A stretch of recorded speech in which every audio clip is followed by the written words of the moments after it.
Muito bem, irmãos. Vamos para Apocalipse, então, como nós estamos olhando. Semana que vem o Odir vai continuar o estudo, mas ele vai fazer uma parte, né, onde ele vai fazer acho que era isso, né, que ele tinha falado, fazer uma exposição geral da escatologia, né, geral assim, no sentido de fazer uma ordem cronológica aí, um resumo geral, um resuminho geral aí da escatologia, né, dos planos, né, eternos de Deus dentro do período escatológico, dos períodos, né, escatológicos. Nós estamos vivendo a escatologia, né, que a partir do momento em que Cristo subiu aos céus, ele disse, né, que voltaria. Nós passamos a viver nessa era escatológica, né? Nós estamos aguardando o retorno de Cristo desde quando ele subiu, né? Porque foi falado que o mesmo que subiu voltaria, né, para buscar, para estar aqui. Então nós aguardamos desde lá. Já citei aqui para os irmãos, se não aqui no presencial, mas no online, foi falado que, já falei isso, né? Paulo tinha a ideia de ser arrebatado. Aí ele mesmo fala: e nós, os que estivermos vivos, seremos arrebatados com o Senhor dos ares. Quer dizer que Paulo errou quando ele disse nós, os que estivermos vivos. Ele se incluiu, porque ele acreditava na possibilidade de ser arrebatado, né? E quantas gerações vêm nessa expectativa de ser arrebatado, né? Eu espero ser arrebatado, eu espero fazer parte desse grupo que será arrebatado, mas pode ser que isso não aconteça, né? Mas é o que eu diria como Paulo: nós, os que estivermos vivos, seremos arrebatados com o Senhor dos ares, né? Essa é a minha expectativa. Agora pode ser que eu parta e Jesus ainda não tenha vindo arrebatar a sua igreja, né? E aí, quando ele vier arrebatar a igreja, eu vou estar na vantagem, porque os mortos em Cristo ressuscitarão primeiro, né? Então eu vou antes ainda da igreja que vai ser arrebatada. É o que diz lá Tessalonicenses. Apocalipse capítulo 12, nós estamos olhando os versículos de 1 a 6 semana passada, e vamos caminhar aqui um pouco para ver aonde conseguimos chegar, para o Odir não ficar em maus lençóis depois que eu acho que não vai não, acho que vai dar certo, viu, Odir? Espero.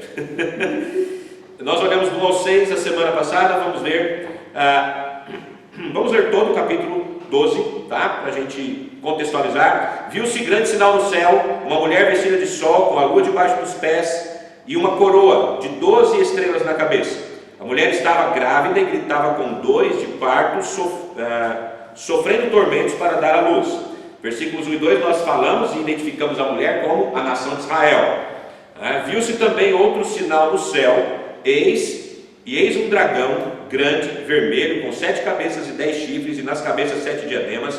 A sua cauda arrastou a terça parte das estrelas do céu, as quais lançou por terra, e o dragão se deteve diante da mulher que estava para dar à luz, a fim de devorar o filho dela quando nascesse.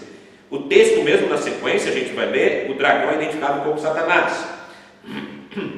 Ela deu à luz a um filho homem, que há de governar todas as nações com cetro de ferro. E o filho da mulher foi arrebatado para junto de Deus e do seu trono. A mulher, porém, fugiu para o deserto, onde Deus lhe havia preparado um lugar para que nele a sustentem durante 1260 dias. O filho, esse que governará, foi identificado como Jesus Cristo. Versículo 7, que nós vamos falar a partir de hoje.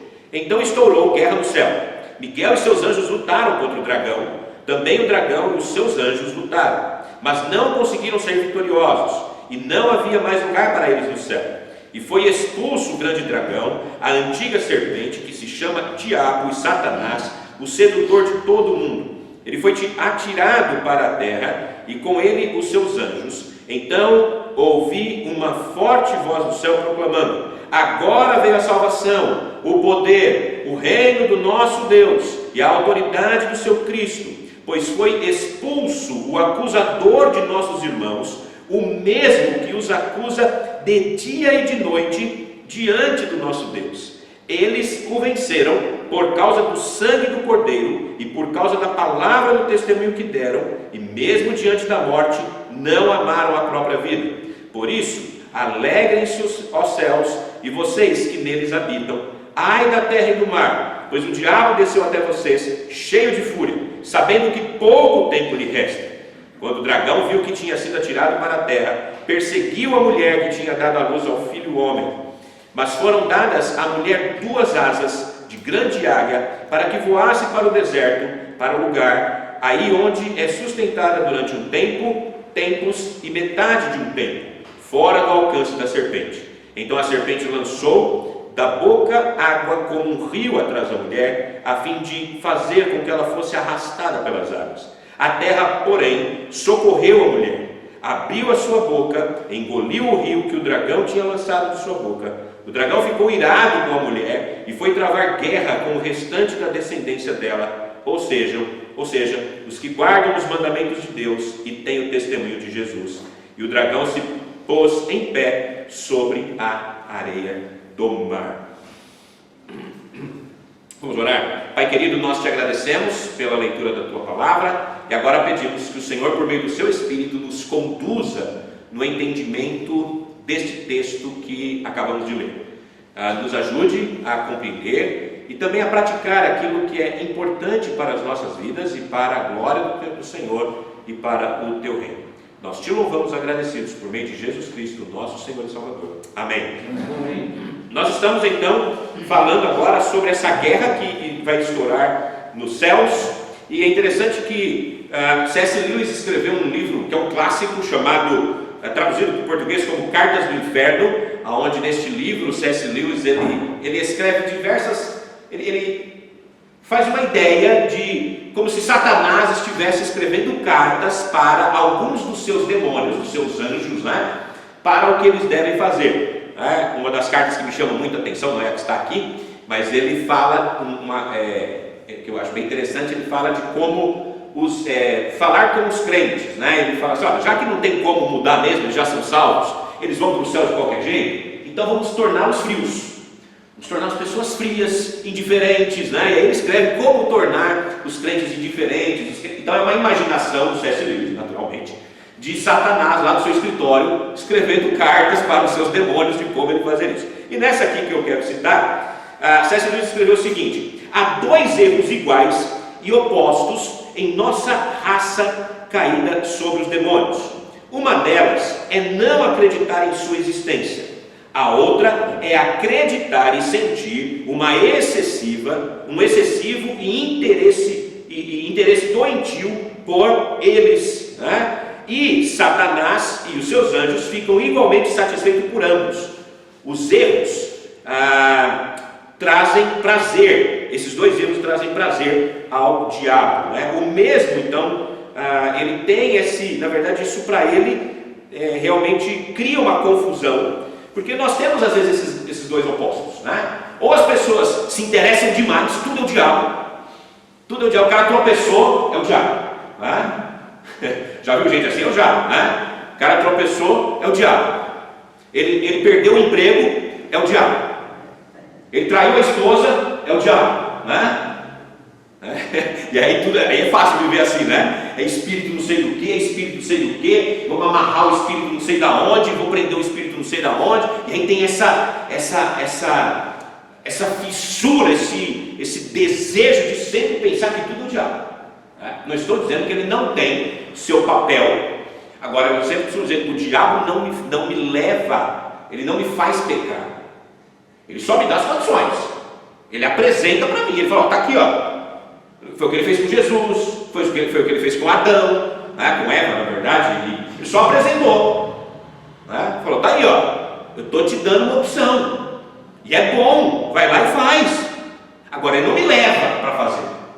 Se eu peco na tentação que ele fez para mim, eu pequei. A culpa é totalmente minha. Satanás não é culpado do meu pecado. Por outro lado, tem aqueles também que já falam, não, negócio de diabo não faz nada, né? O diabo é um coitadinho, né? Também não é. Também não é. Então tem que ter um equilíbrio, né? Até tem uma história interessante de um jovem que estava participando de um concílio, não fui eu, não foi no meu concílio, mas no concílio para ser pastor, e uma das perguntas foi sobre o diabo. Ele falou, eu não acredito que o diabo existe. O negócio de diabo não existe, isso é conversa fiada, alguém que inventou isso, colocou na Bíblia e tal. E aí o concílio continuou, terminou, aí quando termina o concílio, sei se os irmãos sabem como funciona, termina o concílio, o candidato sai e fica só os pastores para discutir como é que foi o concílio. E os pastores, vamos reprovar ele, vamos reprovar, porque onde já se viu falar que o diabo não existe, essas coisas e tal. Esse cara vai ser Aí um pastor velhinho estava sentado num canto lá, falou: irmãos, pode aprovar. Aí ele falou: não, pode aprovar. 3 meses de pastoreando uma igreja, ele vai acreditar que o diabo existe. Ele vai ver o diabo. Então pode ficar tranquilo, pode aprovar. É só piada, viu? É uma história inventada, né? Mas é interessante, né, irmãos, que na verdade a gente tem que tomar cuidado naturalmente. A própria Bíblia fala, né, em Efésios, Paulo vai nos falar: revestivos de toda a armadura de Deus, né? E por que ele fala? Para que você seja capaz de permanecer firme diante das ciladas do diabo. Você não precisa fazer 12 correntes de 12 semanas para cada mês do ano. Você não precisa fazer corrente de 7 semanas para a sua vida melhorar. Você tem que se revestir do poder de Deus. E Efésios nos fala qual é a armadura de Deus: a palavra, a oração, a fé, não é isso? Lá não fala, faça a corrente de 7 semanas, de 12 semanas, faça, como o Rodrigo falou, eu vou para a igreja para vencer o diabo. Ele não falou assim, mas pode ser uma das coisas, eu vou na igreja porque lá eu recarrego minhas baterias e o diabo não vai ter poder sobre mim, né? Não, você tem que cumprir ou buscar conhecer quais são as armaduras de Deus para a sua vida, né? Outro mito, né, que é difundido aí sobre o diabo, aquelas imagens que tem com chifre, caudas, né, essas coisas tridente, essas coisas, caldeirão, né, tudo isso não existe, irmão. Alguém inventou esse negócio, não tem nada disso, né? O diabo não está espetando ninguém no inferno. Né? Nós vemos o texto que ele vai cair ainda do céu, ele está em algum lugar, eu já falei isso a semana passada, de alguma forma, ele está em algum lugar aí nesse universo que nós não conhecemos, né?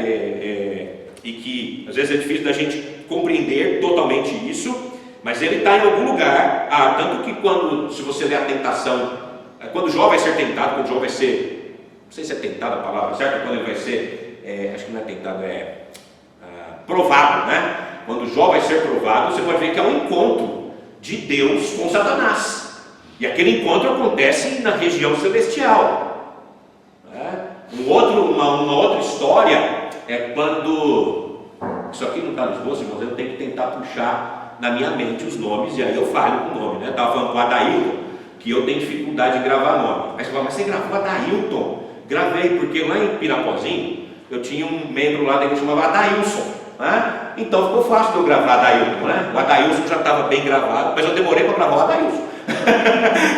Agora qualquer nome é Adailton, Adagilton, aí vai ficar fácil, agora é só trocar a letra, né? Então ficou fácil. Mas eu tenho dificuldade com nomes. Mas tem uma história na Bíblia, viu? Está lá. Quando Acabe vai ser enganado, lembrei do rei quem é Acabe, né? O outro rei, se não me falha a memória, é Josafá, né? O rei do sul. Às vezes eu confundo, irmão, sul e norte também, dá uns ataques na minha cabeça aqui. Mas Acabe era rei do norte, e se não me falha a memória, Josafá, rei do sul, né? E eles vão fazer uma guerra, e Acabe então é avisado por Micaías também, se não me falha a memória, que é Micaías mesmo? Eu tenho que pedir ajuda dos universitários, né? Micaías, ele é um profeta. Tem vários profetas, e todos os profetas estão profetizando para Acabe: vai lá que você vai vencer a guerra, vai lá que você vai vencer a guerra, tal. E aí um cara vai buscar lá Micaías, fala assim: ó, você tem que profetizar para Acabe que ele vai vencer a guerra. E ele fala: tá bom, eu vou lá. Aí ele chegou lá para Acabe e falou: pode ir que você vai ganhar. Aí Acabe olhou para ele e falou: fala a verdade, eu te conheço. Aí ele fala: eu vi o Senhor e os anjos se aproximaram dele. E ele falou: como eu vou enganar Acabe? Deus não engana, Deus não mente.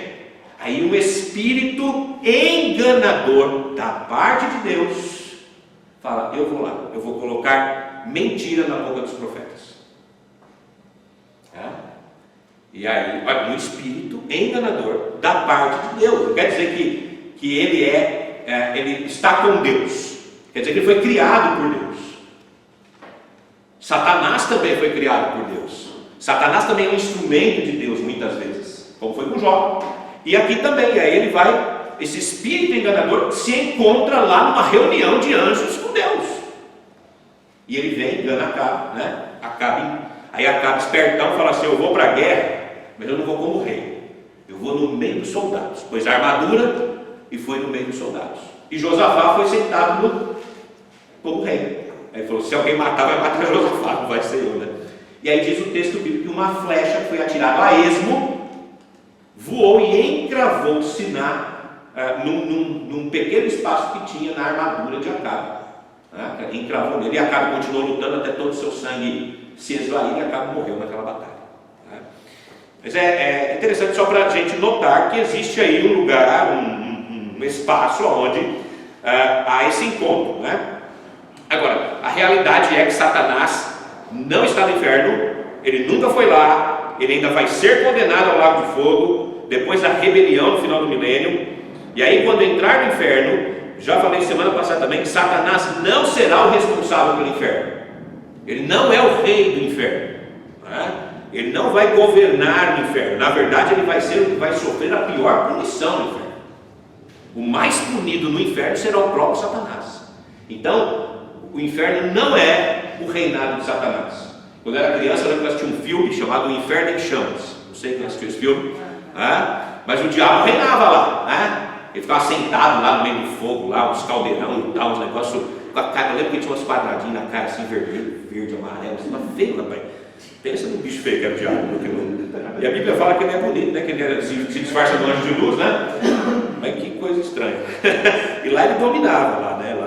Oi? Rapidinho. Aqui, esse filme aí, ele tem a teologia distorcida. Mas tem um outro original, que esse aí é uma reedição, só que montaram o script diferente e colocou isso daí, o diabo como o rei. Entendeu? Mas o outro não, o outro é mais bíblico. Menos errado. Menos errado ainda. Então, na verdade, irmãos, o que a Bíblia nos fala sobre o diabo é que atualmente ele divide seu tempo vagando pela terra, procurando a quem possa devorar. E no texto que nós lemos também mostra que Satanás está diante do Senhor, sempre acusando os crentes diante do Senhor. Nós lemos isso aqui no texto. Ele está acusando os nossos irmãos, conforme diz João, dia e noite diante do Senhor. Então ele tem algum acesso a Deus, aonde ele nos acusa. E enquanto isso ele vai trabalhando também para transformar, para levar Deus a atuar contra os seus filhos, o que isso nunca vai acontecer naturalmente, né? A Bíblia também fala que ele é o príncipe da potestade do ar, o príncipe deste mundo, é o enganador, ele é o mentiroso, não é isso? A Bíblia fala essas coisas dele, né? Esse é o seu trabalho, né? Ele quer atrapalhar ao máximo possível e desesperadamente ele quer evitar que Jesus estabeleça o seu reino sobre este mundo, né? Agora,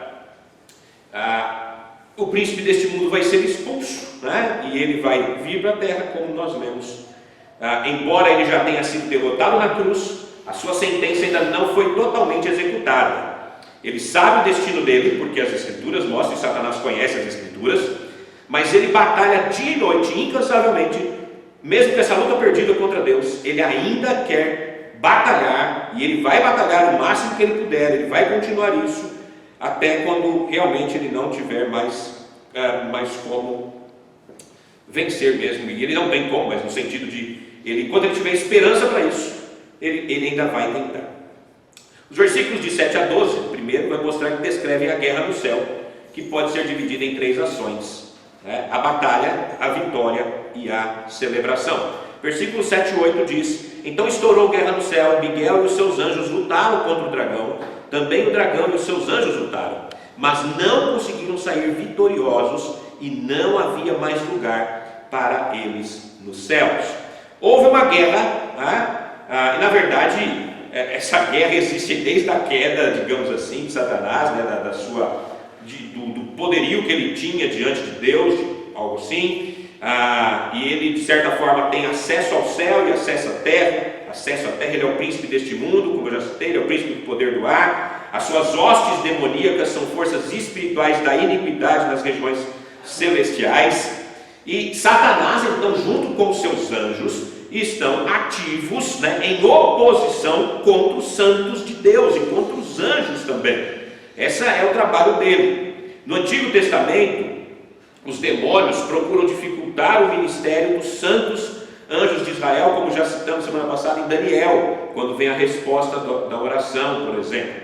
Na época atual, ele anda em derredor, buscando a quem possa tragar, né? Ele está sempre buscando a quem possa tragar, né?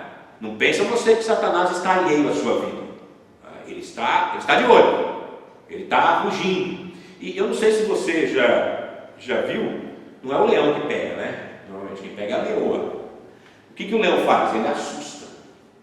O rugido do leão é o que assusta a presa. E quando ele ouve o rugido, ele corre a presa. E ele corre em direção a quem? A leoa. Ele corre em direção à leoa, né? Então Satanás, muitas vezes, ele não vai conseguir nos atacar, até porque ele não vai ter a leoa. Mas ele vai rugir em nosso derredor para nos assustar, para nos deixar acuados, para nos deixar com medo, para nos deixar realmente numa situação às vezes difícil, ou fugir daquela situação, daquele local. Então, na verdade, ele vai fazer isso. Ele está ao derredor, procurando alguém para devorar. Ele se opõe à pregação do Evangelho, ele oprime indivíduos, ele usa o pecado para perturbar e poluir a igreja. Então os crentes devem ser cautelosos com os esquemas do diabo e não dar nenhuma oportunidade. E Tiago fala que devemos resistir ao diabo. Então, quando ele estiver rugindo ao nosso derredor, qual que é a nossa responsabilidade? Resistir. A Bíblia fala, resistir ao diabo e ele fugirá de vós. Alguém já disse que resistir ao diácono, né? Brincadeira, essa versão não é real. Mas resistir ao diabo e ele fugirá de vós. Ainda bem que não tem diabo aqui na igreja. Por enquanto. Então, veja que nós temos que resistir ao diabo. Temos que lutar contra ele. Há uma guerra sendo travada, irmãos. É uma guerra sobrenatural. É uma guerra que nós não vemos. Nós não estamos vendo o diabo.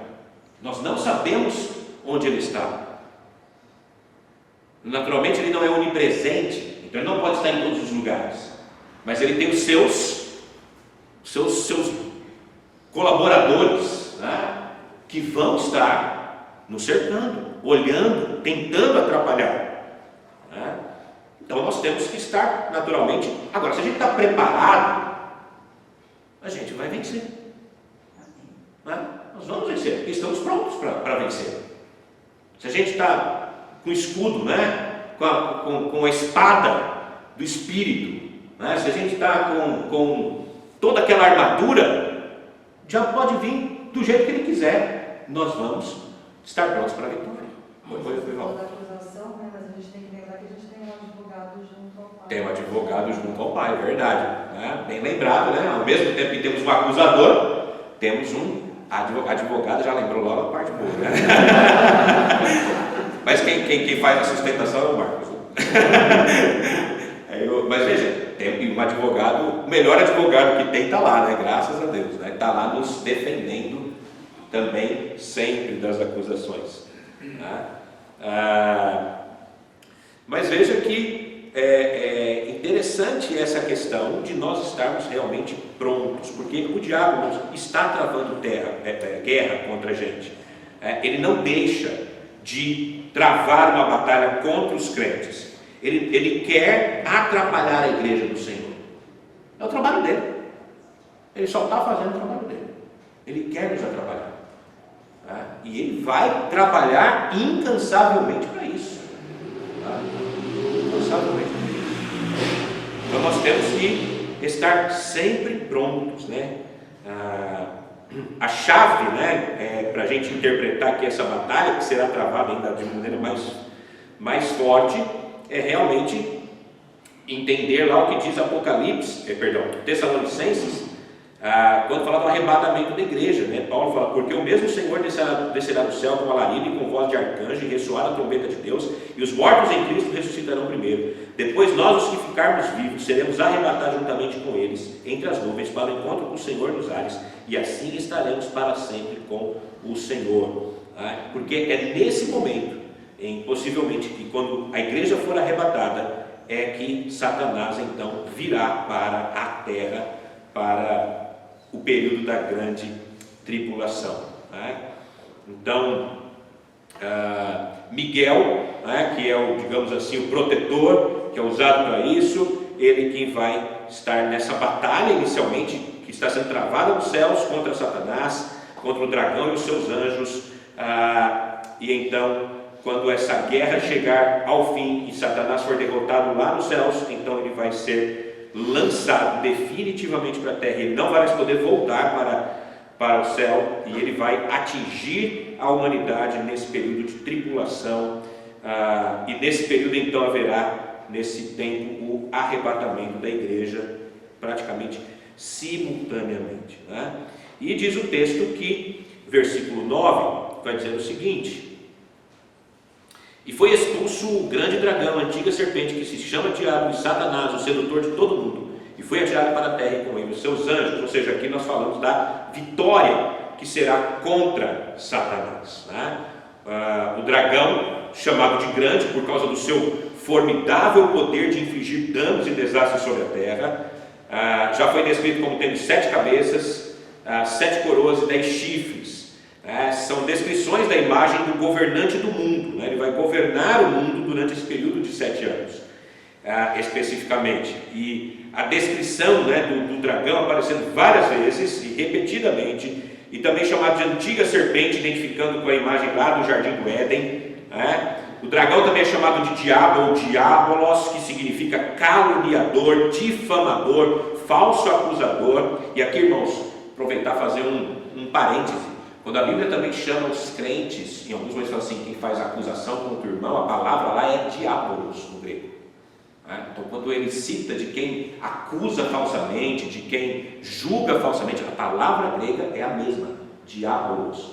Quando nós acusamos alguém de maneira falsa, de maneira mentirosa, note bem, ou difamamos alguém de uma maneira que estejamos com isso subvertendo a verdade, nós estamos fazendo o papel de Satanás, o mesmo papel que ele faz. Então a gente tem que tomar muito cuidado, por isso que a Bíblia fala que Tiago, a gente controla a nossa língua, a gente controla todo o nosso corpo, controla tudo, A gente tem que tomar muito cuidado, principalmente quando a gente vai falar alguma coisa, principalmente se a gente não sabe se aquilo é verdade ou não. Ele não sabe, é melhor ficar quietinho, não edifica, não abençoa, deixa quieto, deixa para lá, porque isso não é nosso papel, nosso papel não é difamar. Quem faz isso, deixa isso para quem é perito no assunto, que é o próprio diabo, Muito bem, agora realmente temos um advogado, junto ao Pai, Jesus Cristo justo. Romanos 8:1 é meu versículo predileto na Bíblia, é Romanos 8:1. Agora já nenhuma condenação há para os que estão em Cristo Jesus. Não há mais condenação para os crentes. Satanás pode nos acusar, ele pode mentir a nosso respeito, ele pode nos atacar, mas não há condenação para os que estão em Cristo Jesus. Paulo, em Romanos 8:34, também é outro texto que eu amo muito, ele fala de uma maneira enfática e eloquente a impossibilidade de Satanás, acusando os crentes, ter sucesso. Ele vai falar lá: que diremos, pois, diante destas coisas? Se Deus é por nós, quem será contra nós? São perguntas retóricas, Ou seja, exige uma única resposta aqui no caso. Aquele que não poupou seu próprio filho, mas o entregou por todos nós, como também não nos dará com ele gratuitamente todas as coisas? Quem intentará acusação contra os eleitos de Deus? Deus é quem os justifica. Quem os condenará? Cristo Jesus é aquele que morreu e que está à direita de Deus e também intercede por nós. E o texto, depois, na sequência, aqui que nós estamos lendo, está claramente o dragão, que é, então, Satanás, que a palavra hebraica para Satanás é adversário, um inimigo malévolo do povo de Deus, que também vai usar, às vezes, o termo estrela da manhã para ele, e outras coisas assim. Por fim, o dragão é descrito aquele que engana todo mundo, que é, a palavra enganar é seduzir, Ele seduz o mundo, ele é um mentiroso, ele é o pai da mentira. E a mentira atrai para a destruição e outras coisas mais.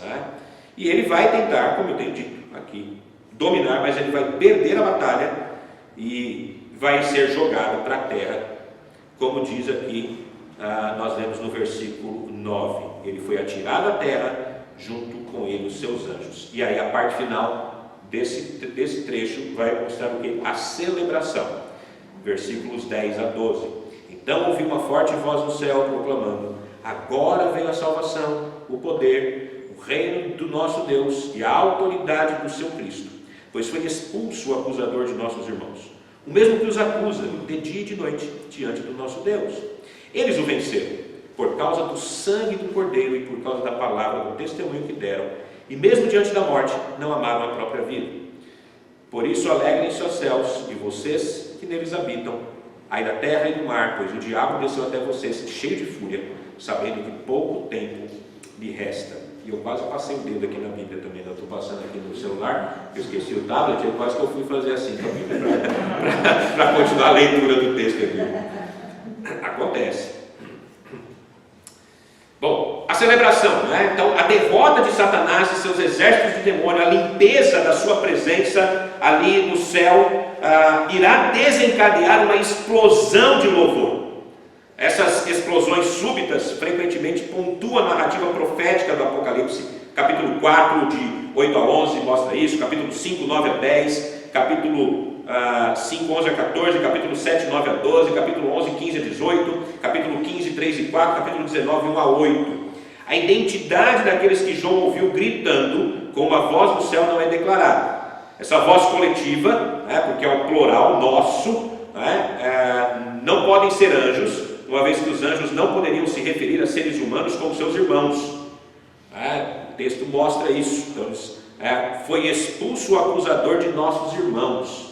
Então, não são anjos aqui, eles não podem se identificar como nossos irmãos. Os santos começam a se regozijar. A salvação e o poder e o reino de nosso Deus e a autoridade de seu Cristo. Então, possivelmente nós estamos falando de quem? Dos salvos que já estão nos céus, glorificados. Então eles já estão lá, já foram arrebatados, e Satanás foi derrotado, então eles estão louvando a Deus. Chegou finalmente o que nós esperamos. Agora está tudo limpo aqui, não tem mais nada de problema aqui em cima, de tentativas. Ele não pode mais acusar os nossos irmãos, ele não pode mais nos atacar, ele não pode mais tentar nos derrotar, ele não pode mais nos tentar, ele não pode mais nos enganar. Vencemos. Cristo venceu. Então eles começam regozijando-se, falando da salvação, que é para ser entendida aqui no sentido mais amplo. Não aqui, salvação não é apenas a redenção dos crentes individuais, mas a libertação de toda a criação dos estragos da maldição do pecado e do poder de Satanás. O poder depois fala da onipotência de Deus, seu triunfante e soberano poder que esmaga toda a oposição e estabelecerá o seu reino. Irmãos, há uma corrente aí eu falei no começo, de esse negócio de falar que tudo é o diabo, teve uma época, talvez alguns lembrem aí, que teve um período muito esse negócio de batalha espiritual, tudo tinha congresso de batalha espiritual, tinha não sei o que de batalha espiritual, tudo era batalha espiritual, e aquele negócio quase que Satanás aqui, Deus aqui, os dois aquelas rinhas de galo, Irmãos, o diabo é só um galizé nessa rinha de galo. Não passa de um galizézinho, que todo empinado, é igual o pincher, igual o pincher, aqueles cachorrinhos pincher, grita, morde carcanhar, mas não vai mais nada, Você dá um chute para longe. Você tem pincher no seu lado? Não, né? Yorkshire. Tá bom. Morde ninguém também. Vai mal para ninguém também hoje. Mas a carta teve um, chamava Costelinha. Esse aí era bravo. Eles são bravos, né? Eles são bravos. Porque rola aqui. Inclusive eu soube de um pincher que matou um pitbull, né? Engasgado. Então o pitbull engasgado. Vocês acham que é sério? É sério também. De vez em quando sai o Wilson gosta das piadinhas. Mas se fosse isso, lógico que não vai matar engasgado, mas Deus é como se fosse para lá de um pitbull, né? Perto de um pincher, irmãos. Então, assim, esse negócio de que Satanás tem poder aí para lutar contra Deus, isso é conversa. Tá? A criatura nunca pode lutar contra o Criador. A criatura não tem poder para lutar contra o Criador. Ele é criatura. Deus criou. Tá? E Deus é soberano sobre todas as coisas. Ele tem todo o poder. Tá? Tanto que a gente vai ver esse Apocalipse mais para frente, ele vai destruir falso profeta, anticristo e a antiga serpente com um sopro da sua boca. Ou seja, não tem esse negócio de o diabo ser tão poderoso ou ter um poder em igualdade com Deus. Não tem, né? Não tem. Deus é o Senhor sobre os céus e a terra, tudo está nas mãos dele, né? Todo o poder é dele, ele é o rei soberano sobre tudo, até sobre o próprio Satanás, né?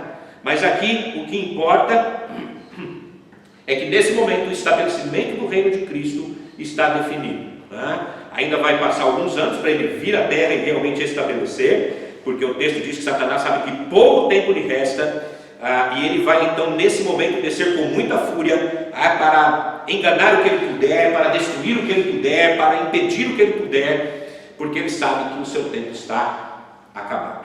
Ele fala que pouco tempo lhe resta. É aquele momento, sabe quando o juiz deu 45 minutos do segundo tempo, aí levanta aquela plaquinha, né? 5 minutos, né? Tem mais 5 minutos de jogo. Então ele sabe que acabou o tempo lá, ele tem que ir. Aí às vezes ele está perdendo aquele desespero, né? Joga todo mundo para frente para tentar fazer o gol, mas ele já está perdendo uns 10-0. Então por mais que ele se desespere, não consegue fazer nada, né? Nem diminuir o estrago, né? Mas é aquele desespero dos últimos minutos. E então, mas nos céus haverá uma grande festa, uma grande celebração, porque Satanás foi expulso, né? E os adoradores celestiais vão oferecer um louvor por causa desses eventos onde os seus irmãos venceram Satanás. Ele é ejetado dos céus, Satanás e os seus exércitos infernais, e ele vem em plena fúria para a terra, é o que diz os versículos 13 a 17. E os crentes em Cristo não vão sofrer nada, eles vão estar com o Senhor, né? A terra será colocada para a destruição daqueles que rejeitaram Cristo, daqueles que que tiveram tempo, mas rejeitaram o Senhor, né? Não buscaram o Senhor. E aí começa esse período realmente de grande tribulação. E a vitória se deu por causa do sangue do Cordeiro, né? Nós venceremos por causa do sangue do Cordeiro, por causa da morte de Cristo. A morte de Cristo, irmãos, ela nos dá a vitória, né? A morte de Cristo é quem nos dá realmente a vitória. E os versículos 13 a 17, para nós, tem 5 minutos, e o meu objetivo era terminar o capítulo 12, eu diria. Então eu vou passar 5 minutos, eu tenho 5, vou passar 5.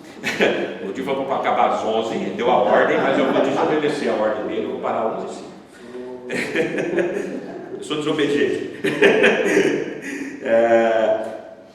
Mas aqui nós vamos ter, né, nessa parte final do texto, fala, quando o dragão viu que tinha sido atirado para a terra, perseguiu a mulher. Quem é a mulher? Que nós falamos, identificamos semana passada. Israel, a nação de Israel. Então ele vai perseguir a mulher, ele vai perseguir Israel, né? Ele vai tentar destruir o povo judeu. Irmãos, olha, a primeira grande perseguição que nós temos aí depois de primeiro lá no início, né, lá na dispersão da igreja do povo de Israel, mas nós vamos lembrar que houve uma perseguição generalizada do povo judeu da Europa durante a primeira cruzada, né, em 1095 a 1099, com muitas mortes e tudo mais, né, contra os judeus. E nós vemos historicamente a nação de Israel sendo acusada facilmente, acusada enganosamente. Eles são acusados de um monte de coisa, eles são atacados. O antissemitismo é algo muito forte. Em 1930, né, o partido nazista lá na Alemanha começou a perseguir os judeus e prender e matar. E é interessante, né, porque o judeu, aonde ele vai, ele prospera, né? Onde ele vai, ele prospera. Manhattan, por exemplo, que é uma das regiões mais ricas lá dos Estados Unidos, é dominada por judeus. Tá? Eu nunca fui lá, tá? Mas eu sei, historicamente, sei que lá é um lugar. E a Alemanha, por exemplo, naquele período, os judeus estavam sendo os mais prósperos na Alemanha durante o período do nazismo. Tá? As grandes lojas, né, as coisas eram de judeus. E eles estavam prosperando. O que aconteceu lá no Egito também, né? Quando José foi com aquele grupinho pequeno, daqui a pouco tinham milhões de pessoas e falavam, vamos dificultar, porque esse povo eles são férteis, eles têm filho toda hora, e está crescendo aqui no nosso meio, e está ganhando nossa terra. Os grandes bancos, né, americanos foram fundados por judeus. Alguns deles, inclusive, passaram pelo Nordeste brasileiro e foram expulsos pela Força Católica, que era na época da Força Portuguesa. Imprimiu ainda aquela perseguição que eles sofreram na Europa. Sim. Né? Eles passaram pela América do Norte, desculpa, na América do Sul, eles sofreram essa perseguição, correram para Nova York e fundaram os grandes bancos americanos. E interessante, não sei se os irmãos sabem, todo mundo aqui já deve ter tido um Fusca, né? Se não teve, já andou num Fusca, né? Embora seja da Volkswagen, né? Mas o projeto do Fusca foi feito por um judeu. Né? E o Fusca foi feito a pedido do Hitler, né? Porque ele queria usar nos desertos para as guerras, né? Que é um carro muito forte, até hoje, né? E movido a ar, né? A ar, em vez de ser água, né? Para evaporar. Sim, é isso. Porque para lutar realmente nas batalhas. E mais, e uma outra história. Mercedes é o nome de uma menina, de uma filha de um dos idealizadores, e Mercedes era uma judia. E Hitler gostava de Mercedes. Então é um paradoxo absurdo, né? Com certeza. E assim, irmãos, esse povo de Israel foi, né, interessante como eles foram perseguidos. E olha, os Estados Unidos, eu sempre cito, assim, às vezes cito nessas questões, porque quando você pega um presidente norte-americano que defende Israel, normalmente ele é massacrado, especialmente aqui no Brasil. Lá eu não sei como que é, porque eu não acompanho o jornal de lá, mas pelo menos no Brasil ele é extremamente achincalhado por causa dessa posição favorável a Israel. Né? Agora, quando ele não fala nada, ou quando ele se omite, então ele é bonzinho, né? Clinton era bonzinho para o Brasil, o Obama era bonzinho para o Brasil. Por quê? Porque eram não antissemitas, não posso afirmar isso, mas eles não eram pró-Israel. Agora você pega o Bush, rapaz, eu nunca vi uma notícia boa do Bush aqui no Brasil. Era só ataque, seus irmãos devem ver, era só falar mal do Bush. Trump também, né? Trump também, por causa dessa posição pró-Israel. Né? E o Bush, desde o Bush pai, na verdade, né? Depois o Bush filho e tudo mais, você vai ver nessa política aí quantos ataques que eles sofreram. Na maioria dos presidentes republicanos, né? Que são pró-Israel, então acabam tendo principalmente aqui no Brasil, essa pecha aí que é terrível, né? Que é contra eles. E lá também deve ser, né? O pastor José me falou algumas coisas lá que tem, né? Sobre essa questão, e realmente é uma situação bem esquisita. Mas por quê? Porque realmente, irmãos, a nação de Israel, alguém já falou que a gente tem que olhar para Israel, é o relógio de Deus, né? A gente vai observando o que está acontecendo lá, e a gente vai falando que as coisas estão acontecendo, né? Observar a nação de Israel é muito importante, porque de fato eles vão ser enganados pelo anticristo. Nós já falamos sobre isso aqui. Eles vão ser, de certa forma, dominados, mas o que vai acontecer, irmãos, é que vai haver uma grande angústia quando Satanás vier, e a mulher vai fugir para o deserto, onde ela vai ficar um tempo, tempos e metade de tempo. Alguma versão vai dizer um tempo, 2 tempos e metade de um tempo. O que isso quer dizer? Um ano, basicamente, 2 anos e meio ano, 3 anos e meio. É o período pior período da tribulação, que é quando Israel vai entender o que de fato aconteceu. Israel vai entender que Jesus veio, o Messias veio, eles rejeitaram, e agora eles estão enrolados, e eles vão descobrir que aquele anticristo é o que vem para destruí-los. E aí eles vão ter que fugir. Se você ler Mateus 24 e Mateus 25, você vai ver claramente essa questão. Claramente essa questão, Mateus 24 e 25 vai mostrar ali a perseguição para a nação de Israel. A igreja já não está em Mateus 24 e 25, né, irmãos?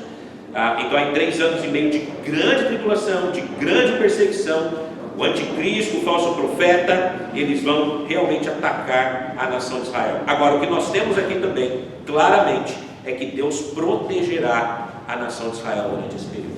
Mesmo no meio de toda essa batalha travada contra a nação de Israel, desse ataque antissemita, do desejo de destruir os judeus, de acabar com a nação de Israel durante esse período, que é o que Satanás vai fazer. Ele vai lutar contra Israel durante a tribulação. O que nós vamos ter é Deus protegendo essa nação, né? Há várias formas aqui que o texto mostra. A gente vai... o texto não tem muito segredo, né? Só mostra que ele vai mandar um dilúvio, que ele vai fazer um monte de coisa para tentar destruir a nação de Israel. E em todos os ataques que Satanás faz, Deus vai proteger a nação de Israel, né? Durante esse período. Deus vai guardá-los, como tem guardado historicamente, né, irmãos? Como tem guardado historicamente. Eu olho para a história de Israel. Se você pensar na história de Israel, para não existir mais, né? Marcos, acho que o Marcos aqui na mensagem que ele citou a resolução da ONU, né, com Oswaldo Aranha, que assinou, acho que em 1947, 47 mesmo, né? 48. Em 49 já passaram pela Primeira Guerra. Não, desculpa. Um dia depois. Já chegaram a Primeira Guerra. E você vai ver, teve a Guerra dos 6 Dias, teve a guerra do Yom Kippur, né? Teve as batalhas terríveis. A do Yom Kippur foi a mais covarde, né, que a gente pode pensar, porque é o dia de purificação, né? Os judeus, nem os soldados trabalham naquele dia. O feriado mais importante. É o 4 de julho. O Odir está comemorando hoje o 4 de julho. Se vocês verem fogos por aí, bandeirinhas dos Estados Unidos, o Odir é assim. O Yom Kippur é o mais importante lá, e eles estavam descansando e realmente fazendo as purificações, né? E de repente uma invasão. E aí um chamado de última hora lá, os soldados vieram e destruíram, né? Venceram a batalha. E aí a gente vai ler a história. Eu fiz um curso com o Randy Cook, o Estado Moderno de Israel, né? É fantástico, né? Eu tenho essa apostila até hoje, vira e mexe eu dou uma olhadinha lá. Ele conta desde quando começou os movimentos sionistas, no final dos anos, no começo dos anos de 1900, né? Puxa vida, esqueci o nome do cidadão agora, mas foi um dos principais dos movimentos sionistas, e eles começaram a comprar terras, né? Na região da Palestina, já prevendo o que iria acontecer, né? Já estavam vendo o que ia acontecer. Eles pagavam assim 10 vezes mais do que o valor da terra, para eles poderem comprar de volta a terra, para poderem se mudar para lá, porque a perseguição já estava começando, né, no início de 1900. Depois vai aumentando lá para 1930, 1940 com o nazismo, né? E olha, irmãos, se olha a história de Israel, não era para essa nação existir mais, né? Se ficaram eles foram dispersos mais ou menos no ano 70, e só em 1948 eles retornam. 1.900 anos quase, né? Não chega a mais de 1.800 anos, né? 1.800 anos pelo menos espalhados pelo mundo, Mais 2 mil anos de dispersão. Espalhados pelo mundo. E os poucos que ficaram lá onde a terra prometida ficaram subjugados pelos árabes, que também estão lá na Europa. Sim. Que também estão lá. Como é que só Deus, irmãos, para essa nação existir mesmo até hoje, né? Não tem uma outra explicação. E é profecia bíblica, né? Porque Deus falou que iria reuni-los de volta, e os reuniu. E eles estão voltando. Eles estão voltando ainda, estão retornando, né? Então veja, e naturalmente Satanás vai tentar destruir essa nação, porque vai ser a nação que vai se converter durante o período da grande tribulação. Como nação, só os judeus vão se converter. Vão ter gentios convertidos na tribulação, como havia gentios convertidos no Velho Testamento. Não não tenho dúvida disso, né? Mas a grande conversão, o grande momento é a conversão nacional de Israel, né? Haverá uma confissão nacional de que Jesus Cristo é o Senhor. E que momento, meus irmãos? Que momento será esse? Talvez lá no céu a gente veja isso, né? A igreja possa Vai ser a observar. nação principal que estará regendo todas, né? Através do Messias. Muito bem, irmãos, então vamos só concluir aqui dizendo que Satanás, então, fala que o dragão se pôs em pé sobre a areia do mar, e então, nesse momento, o texto vai dizer no capítulo 3: vi emergir do mar uma besta que tinha 10 chifres. Nós não vamos entrar na questão aqui do capítulo 13, mas o capítulo 12 termina ligando para o capítulo 13. Satanás se põe em pé sobre a areia do mar, e então levanta-se a besta aqui, que é o anticristo, né? Junto com Satanás. Naturalmente aqui são figuras, irmãos, né? O mar representa tribulação, o mar representa... Você olha o mar está sempre em, né? Naquela movimento, né? Não é um lugar calmo. Tanto que a outra besta, quando você vai ver, sobe da terra, porque nesse primeiro período da tribulação, Satanás vai pegar o mundo em polvorosa, porque aconteceu um monte de coisa. Então é o mar. Mas aí ele vai estabilizar tudo, porque lembra que eu falei que o anticristo primeiro vai fazer um grande governo político, vai deixar economicamente as coisas tudo em ordem, o mundo vai ficar bom. Aí surge o falso profeta, que é o que vem na terra. A terra é um lugar de sólido, né? Onde não há turbulência, há um lugar de... Então essa é a ideia aqui que a gente vai ver que esses dois textos também vão nos apresentar, mas eu não vou falar sobre ele, vai ficar fodido. Falar sobre as bestas, né? Se ele chamar alguém de besta aqui, vocês batem nele, não deixa não. Deixa não, não é desse tipo de besta. Não é assim que faz piada besta, essas coisas, não. É a besta que é o anticristo e o falso profeta. E eles vêm sob o poder de Satanás, né? Para reger o mundo, e haverá realmente aí um período terrível sobre essa terra. Louvado seja Deus, irmãos, que nós não estaremos aqui, né? Louvado seja Deus que nós, os salvos, estaremos com o Senhor, e para sempre, né? E nada mais vai causar nem dor, nem angústia, nem tribulação, nem choro, né? Tudo isso vai ter acabado. Que tempo maravilhoso será para nós, irmãos. Se nós já gostamos desse mundo como é, se alguém disser que não gosta, pode até ser que eu acho que pouca gente não vai gostar. Eu gosto de onde a gente vive, eu gosto dessa terra, eu gosto desse país com todos os seus problemas, tá? Nós já gostamos. Agora imagina um lugar sem choro, sem dor, sem angústia, sem morte, sem tribulação, louvando ao Senhor, aquele que morreu por nós dia e noite. Olha, um culto interminável, né? Celebrações intermináveis. Vai ser maravilhoso demais, né? Enquanto o mundo vai estar pegando fogo aqui, mas nós estaremos com o Senhor, nos preparando para vir com Ele, vencedores, para governar durante o período milenar, e depois novos céus e nova terra, e uma eternidade com o Senhor, para todo aquele que nele crê. O tempo é agora, o tempo é hoje, temos que crer hoje. Não sabemos se teremos culto hoje à noite, está marcado, mas não sabemos se estaremos aqui hoje à noite. Cristo pode voltar depois do almoço, né? E a gente vai de barriga cheia. Mas ele pode voltar a qualquer momento. De repente à noite não vai estar aqui. Vamos estar já com o Senhor. E será uma grande alegria. Agora será muito ruim para aqueles que não confessaram Jesus Cristo como Senhor em suas vidas. Que Deus nos abençoe e tenha misericórdia daqueles que ainda não creram, e também nos leve a, enquanto é tempo, enquanto é dia, né? Como diz o texto bíblico, anunciemos o Senhor, porque a noite vem em que não poderemos trabalhar mais, né?